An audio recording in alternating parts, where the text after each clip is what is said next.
I find it funny that child abusers, sex offenders, killers, woman abusers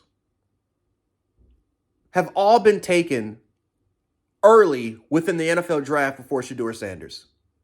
I find it quite hilarious to me, and I talked about this on the Sharpshooters podcast, how criminals, people that have been charged with DWIs publicly, not once but twice, drug dealers, people that have been tested on for multiple substances, illegal substances, have been taking over Sheduer Sanders because they don't like Sheduer Sanders' character. Because let's be honest, guys. The reason why Sheduer Sanders fell all the way to the 5th round was because he disrespected the Shield. They felt like he disrespected the Shield. They felt like his personality, they felt like that he was overconfident, that he was too arrogant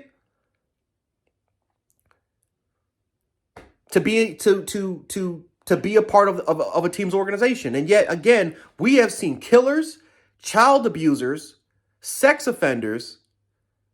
Literally, we've got players that have had some of the craziest stories every single offseason be taken early within the rounds and Sheduer Sanders had to wait all the way in the 5th round to be taken by an organization who doesn't even want him. That was a Jimmy Haslam pick. You look at that organization, you look at that face cam, that viewpoint where they showed all the people within the war room. Did they look ecstatic to take Sheduer Sanders? No, they didn't want him. It was an owner decision that we have seen countless times, where sometimes the owner overrides the organization's decision. We've seen that plenty of times. So it's not far-fetched to believe that, hey, this is Jimmy Haslam. Hey, I'm Jimmy Haslam. My Browns organization is one of the worst organizations from a financial standpoint. If I take Sheduer Sanders, he's going to fill out seats. He's a moneymaker. Why not take that?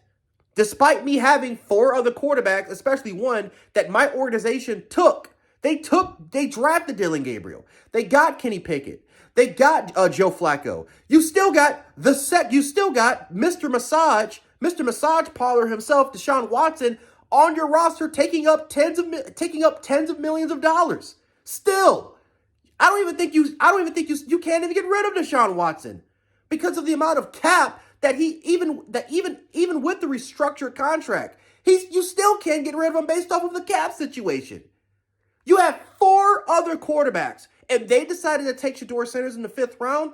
I wonder why. Because even then, it doesn't make sense. Once you took Gabriel, it literally doesn't make any sense to take Sheduer unless it was for financial gain. And even then, Sheduer Sanders is guaranteed $278,000.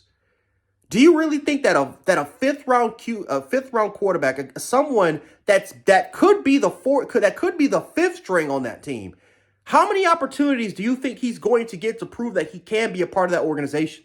And even if he does practice well, he may have to go beyond to just be on the roster. And even then, another stipulation. He may be the 3rd string, or potentially be on the practice squad. They are going to do everything in their power to make sure that this man is not going to get the opportunity. Again, I can't prove it. But I can guarantee you to this. Come back to this video. He is not going to get the fair opportunity that he deserves. He is going to be treated not just as a backup. He is going to be treated as the backup. And he may be on the practice squad or worse, cut. And if he does that, good luck being picked up by another NFL organization. Because what this has showed you, what we learned a couple days ago for the NFL draft, is if you fuck with the Shield, you're gonna get the horn. You fuck with the Shield, you're gonna get it right back towards you. And again, like I said earlier, we have seen child abusers, sex offenders, killers, woman abusers caught on video, not just accusations, right? Not just accusations, actual woman beaters caught on video.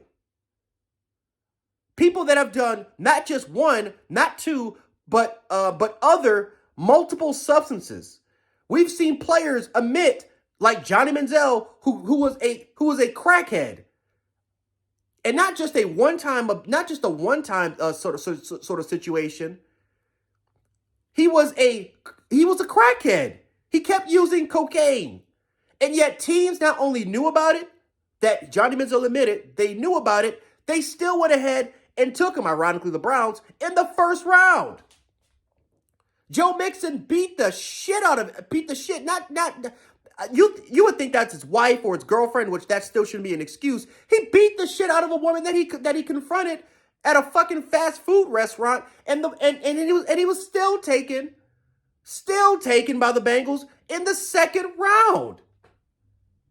We've seen criminals get treated better than Sheduer Sanders on draft night, all because they quote unquote interviewed well. Well, you know what? I guess in real life, guys, if my personality for a job, I guess in real life, if I'm a criminal, if I'm a killer, if I'm just someone that's just gonna go out there and put the needle between my veins, or I'm gonna abuse children, or if I'm gonna do, I'm gonna do either the or. I guess for me, even in corporate America, I'm still gonna be chosen.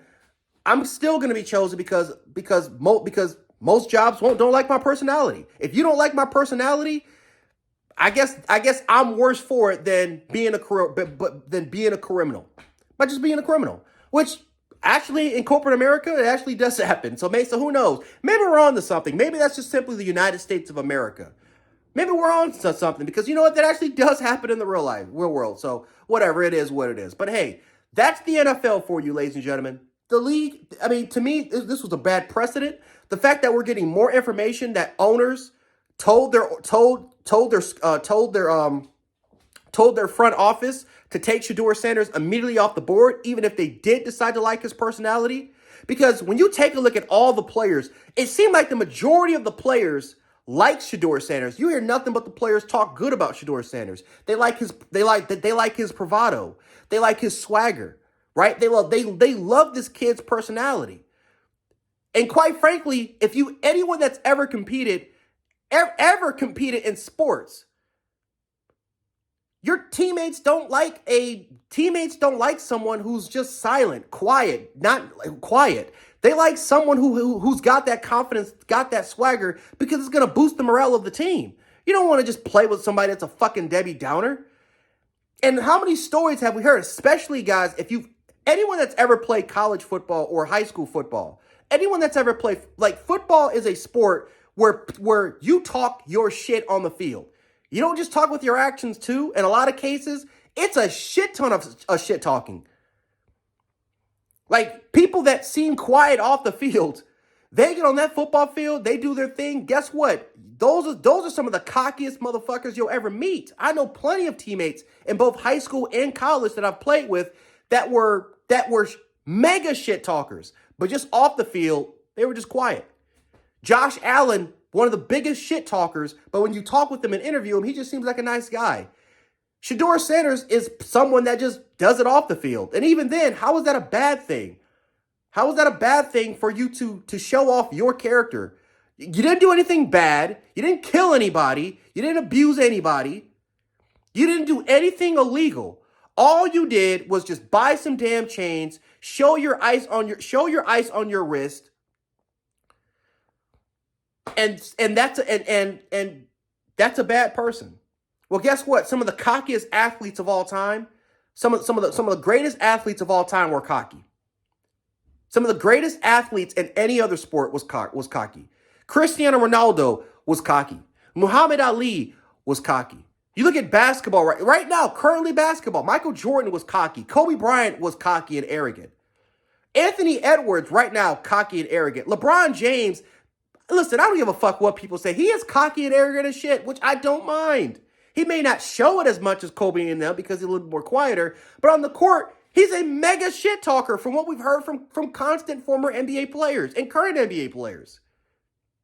Some of the greatest athletes have to have that dog, have to have that attribute. And it's funny as hell how owners and how we've heard from front offices that they're looking for people with that dog mentality. Yet when someone does it off the field, they don't like it. So you just want them to flip on the switch and do it to other people on the field, but off the field, oh no, we don't want you to be that caliber of player. I mean, to me, it's ridiculous. It's ridiculous how he got blackballed that much. If you want to say that he's not a first-round prospect, fine, he's not a first-round prospect. But for him to fall to the fifth in quarterbacks like Tyler Shaw, who's not an accurate quarterback, who has sloppy footwork. Yes, he has a big arm. Yes, he's 6'5", but in terms of all the other physical and also mental intangibles, this dude sucked. There's a reason why he transferred from Oregon to all the way to Louisville. And even then, there were major complaints about this dude not being a fucking accurate quarterback. But yet, that man's better. The Saints decided, yeah, that's a better fit within my offense. That's a better quarterback prospect than Sheduer Sanders, a guy that can't fucking process. And then Dillon Gabriel, oh my goodness gracious, a 5'10", 190-pound quarterback that doesn't have a strong arm yet. So I don't want to hear shit about, oh, well, the reason why Sheduer Sanders fell is because he sucks and he doesn't have a strong arm. Dillon Gabriel's got a strong arm now, apparently? No, we all know the honest truths. By the time we got into round 3 or round 4, it became pretty damn obvious why Sheduer Sanders was falling. And he fell because of the quote-unquote interview process. Yet, for some reason, this is the same organization, this is the same league organization that decided to take cocaine abusers, woman abusers, child defenders into their league while still being investigated. And some of them was proven right. A matter of fact, a lot of the times was proven right. Even people that were caught on video doing DWIs and became habitual drinkers. Yet those are the ones that the NFL will take over on draft night over the kid that simply just acts cocky and arrogant. It tells you everything you need to know about the NFL and why corporate America is terrible. But it is what it is, guys, because it doesn't just happen with the NFL. It actually happens in real life in corporate America. You piss off the wrong people with your attitude, even if you're the nicest person in the world and you have plenty of charity and you're almost a 4.0 student. All you have to do is just slight the wrong person the wrong way based off of how you come to. You don't even got to say a word to them. Just come off to them the wrong way, and corporate America is going to treat you like shit, while the actual people that will do bad things to people, those are the ones that they'll take over you.